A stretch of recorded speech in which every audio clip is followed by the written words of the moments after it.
योग वासिष्ठ के उत्पत्ति प्रकरण में ऋषि वशिष्ठ श्री राम को चित्त रूपी रोग की चिकित्सा के उपाय तथा मनोनिग्रह से जो लाभ होता है उसे बताते हुए कहते हैं, श्री राम, यह चित्त एक महान रोग है।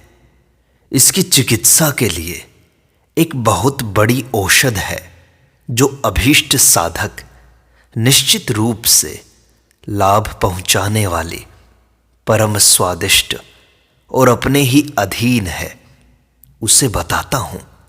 सुनो।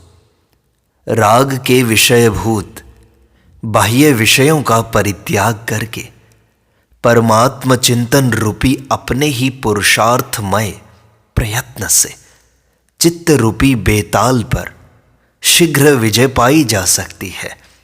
जो अभीष्ट वस्तु को त्याग कर चित्त के राग आदि रोगों से रहित हो स्वस्थ रहता है, उसने अपने मन को उसी प्रकार जीत लिया है जैसे मजबूत दांतों वाला हाथी खराब और कमजोर दांत वाले हाथी को जीत लेता है।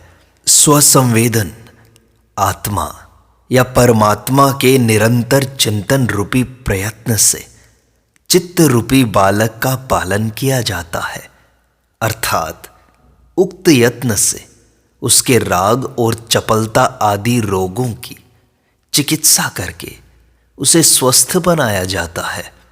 उसे अवस्तु, मिथ्या या अनात्म वस्तु से हटाकर वस्तु, सत्य अथवा आत्म तत्व में लगाया जाता है तथा उसे बोध से संपन्न किया जाता है।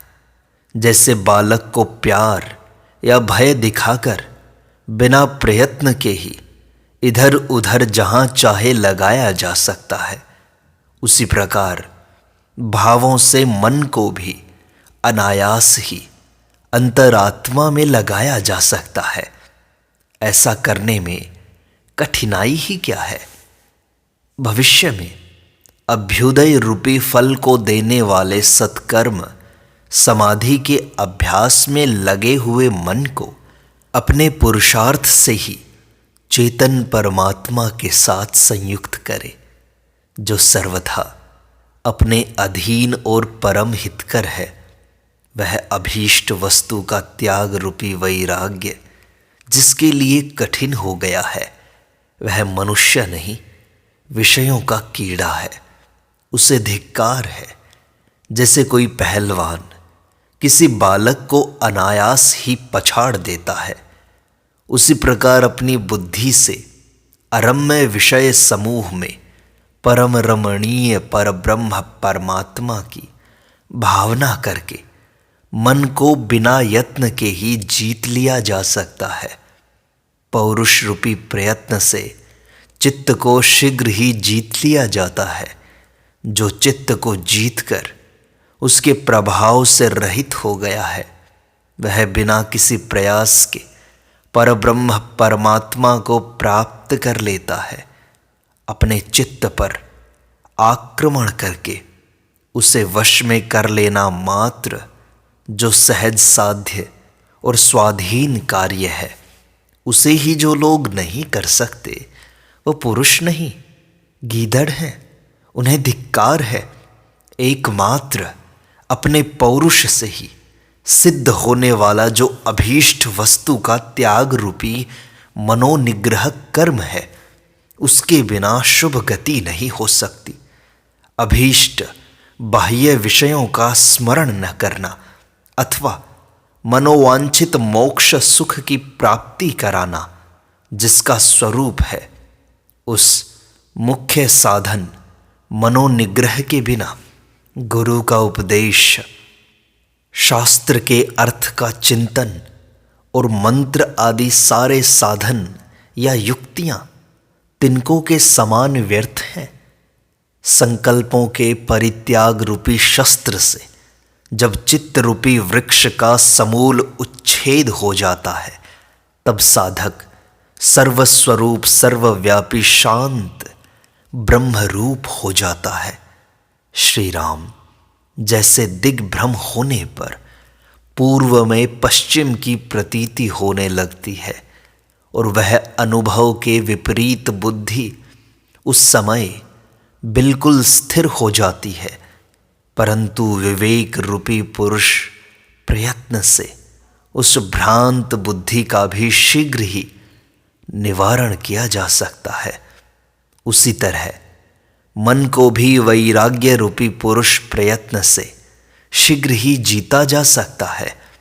मन में उद्वेग का न होना राज्य आदि संपत्ति का मूल कारण है। उद्वेग या उकताहट न होने से जीव को अपने मन पर विजय प्राप्त होती है, जिससे तीनों लोकों पर विजय पाना तृण के समान सहज हो जाता है। जो नराधम अपने मन के निग्रह में भी समर्थ नहीं है, वे व्यवहार दशाओं में व्यवहार का निर्वाह कैसे कर सकेंगे। मैं पुरुष हूँ, मरा हूँ, उत्पन्न हुआ हूँ और जी रहा हूँ इत्यादि कुदृष्टियाँ चंचल चित्त की वृत्तियाँ ही प्रतीत होती हैं, जो बिना हुए ही प्रकट हुई हैं।